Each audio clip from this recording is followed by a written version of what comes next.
Salut la compagnie, c'est Jules Melon et aujourd'hui dans Impro Ciné Critique, dans la Melon Mobile, j'ai le plaisir de vous annoncer que j'ai enfin vaincu la malédiction, les Nouveaux Mutants. Oui, je suis allé le voir au cinéma et c'était pas gagné. Bon, déjà parce que d'une, le film a failli ne jamais exister, plus de 2 ans qu'on l'attend, mais il est sorti. Mais de deux, surtout, si vous avez suivi mes mésaventures de la veille dans la vidéo sur le film français Belle-Fille, vous savez peut-être déjà que j'avais pas prévu de voir Belle-Fille, mais j'avais prévu de voir ce film-là. Sauf que, paf, séance annulée car problème de projecteur. Truc improbable qui n'arrive quasiment jamais. Et évidemment, c'est arrivé sur ce film maudit. Mais je me suis pas laissé démonter, j'y suis retourné le lendemain à l'instant. Ça a marché. Reste à savoir maintenant si j'ai apprécié ces Nouveaux Mutants ou pas. Je vous réponds dans quelques instants.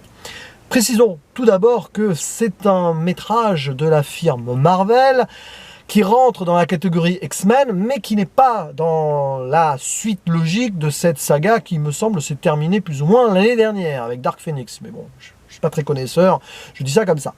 Qu'il est réalisé par Josh Boone, qui avait fait il y a quelques années un film d'adolescent, Nos étoiles contraires, et qu'il a au casting de bons jeunes acteurs, et pas que jeunes d'ailleurs, Anya Taylor-Joy, que vous avez pu apprécier dans Split ou Glass, de M. Night Shyamalan, Maisie Williams, Arya Stark de la série Game of Thrones, Charlie Heaton de la série Stranger Things, ou encore Henry Zaga, qui est également un mannequin, et ça se voit parce qu'il met son physique bien en avant.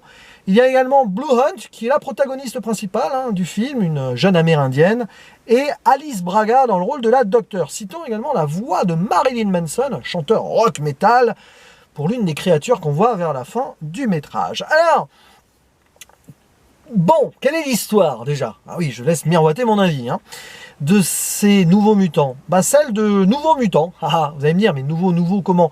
Nouveau dans le sens jeunes qui viennent de découvrir leur pouvoir à travers la puberté et qui sont enfermés, recueillis, mis à l'abri, isolés comme vous voulez, dans un hôpital le temps qu'ils soient soignés ou qu'ils contrôlent leur pouvoir afin d'être remis ensuite dans le monde des humains.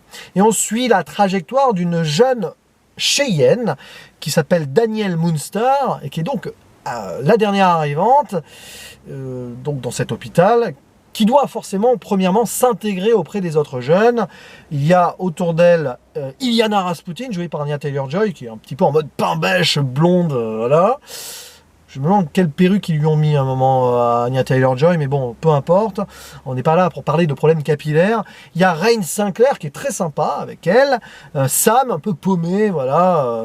Et puis Roberto en mode beau gosse qui se la pète. Bon, vous voyez, ici on a une tranche d'adolescents assez stéréotypée. Et très vite, tous ces jeunes vont faire face à un danger. On ne sait pas d'où il vient, même si très vite on se doute de pourquoi il y a ce danger. Et on va suivre leurs aventures. Déjà, ils vont se rapprocher, plus ou moins, tension, amitié, etc. Ou plus si affinité. On va se poser des questions sur la docteure. Pourquoi sont-ils conservés là? Et bien sûr, question de survie par rapport à ce danger qui semble extérieur et à la fois intérieur à cet hôpital. Vous l'avez compris, c'est un film horrifique, oui, en mode huis clos. Et je m'attendais à pire. À bien pire même. Je n'avais en fait aucune attente sur ce film, mais avant d'aller le voir, environ 60-70% des retours étaient assez négatifs, voire très mitigés. Et en fait, je ressors de là positif. C'est un bon film qui réussit ce qu'il entreprend et qui le fait bien, même si ça ne va pas très loin et qu'il y a des défauts. Je préfère ce genre de film-là qui a ses ambitions propres, sans forcément aller trop loin, et qui va éviter de se perdre dans certaines choses. Oui, il y a beaucoup de choses qui sont simples, voire simplistes. Oui, les personnages peuvent être un peu éculés.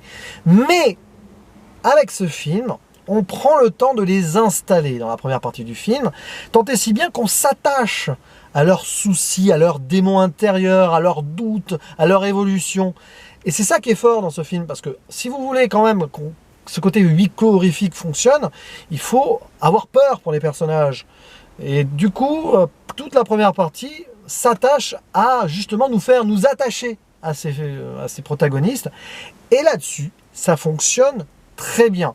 Par exemple, donc chez la Cheyenne, hein, Danielle Moonstar, on prend bien le temps au début, bah, c'est la première scène, on comprend que malheureusement pour elle, elle est la dernière survivante d'une sorte de catastrophe naturelle, pas si naturelle que ça, mais ça on s'en doute très vite. Elle a perdu son père et tout, elle est toute seule, et très vite isolée, et elle doit faire face à l'acceptation comme voilà, une nouvelle élève qui arrive dans sa nouvelle école, en gros.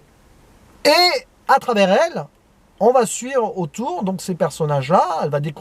On découvre à travers ses yeux un petit peu leurs soucis, quels sont leurs pouvoirs, pourquoi ils sont là. Et en plus, on prend le temps de bien révéler ça, pas en mode juste discussion autour d'un café. Enfin, bah, tiens, moi je fais, je ne sais pas, je peux voler, je peux mettre le feu, je fais jaillir de la glace. Non, non, non. C'est assez subtil là-dessus et ça ne nous est pas servi comme ça sur un plateau d'argent. Donc c'est bien.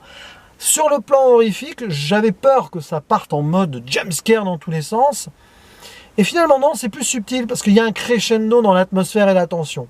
Voilà. Alors évidemment, vers la fin, on se retrouve avec une petite débauche d'effets, avec des créatures qui sortent presque, on va dire, de nulle part, mais pas tant que ça.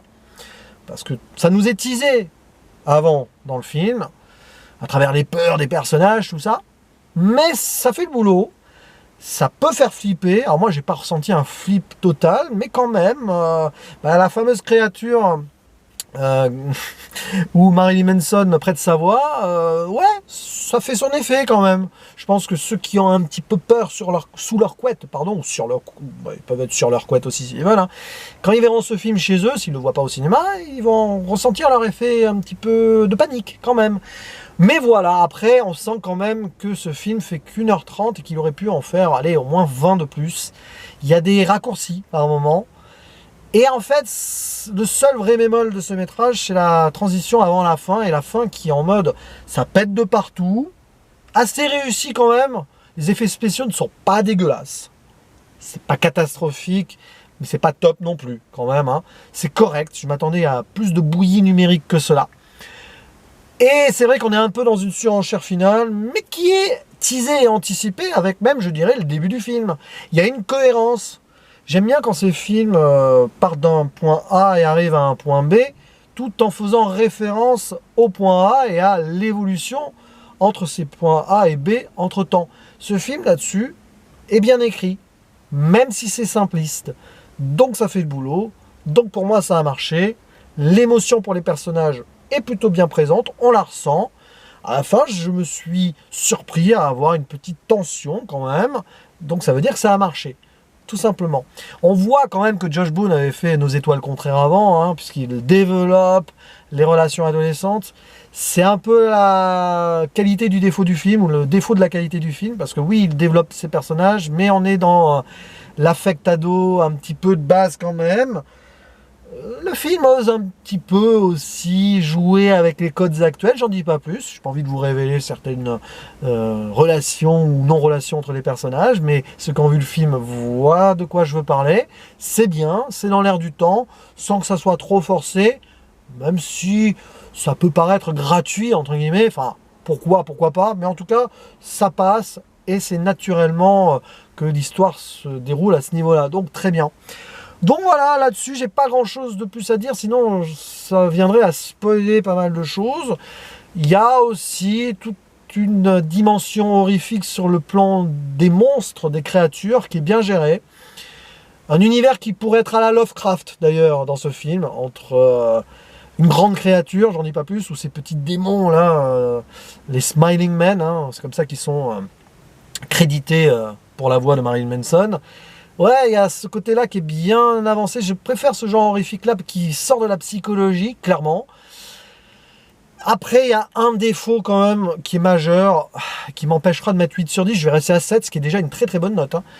C'est qu'on voit tout venir. Voilà.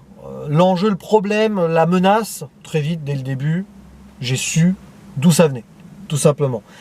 Je pense pas que le film veuille jouer sur un twist ou sur une surprise. Mais au final, quand tu sors de là, tu te dis, oui, bon, c'était cousu de fil blanc, quoi. Mais ça se tient, et dans la psychologie des personnages, ça passe très bien. Puis les acteurs sont pas mauvais, en plus. Voilà, donc ça ne gâche rien. Bref, vous l'avez compris, je suis positivement surpris et content de ce film, Les Nouveaux Mutants, ouais, auquel j'attribue la note de 7 sur 10. Et je vais monter à très bien sur Captain Watch, parce que dans le genre Et dans ce contexte-là, ce film fait le boulot, et j'ai pas grand-chose à dire contre au final. Bien sûr, ça va pas plus loin, mais je m'attendais pas à, on va dire, un chef-d'œuvre, donc à ce niveau-là, je suis content, et c'est le principal. Je vous dis à la prochaine, ciao.